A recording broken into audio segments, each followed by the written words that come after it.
টবে আমি আজকে এই মালটা গাছটা লাগিয়ে দেবো। এই ফুটো করা আছে, এখানে একটা খোলাম কুচি দিয়ে দেবো। এই শুকনো পাতা নিয়েছি, শুকনো পাতাগুলো দিয়ে দেবো। কিচেন কম্পোস্ট এই পচিয়ে রেখেছিলাম, এগুলো দিয়ে দেবো। গোবর আর মাটি মিক্স করে রেখেছিলাম, এটা সারা বছর করে রাখি। এই মাটিটা দিয়ে দেবো।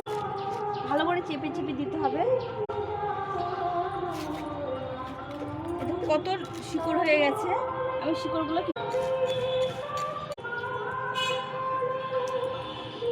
কেটে দিয়েছি।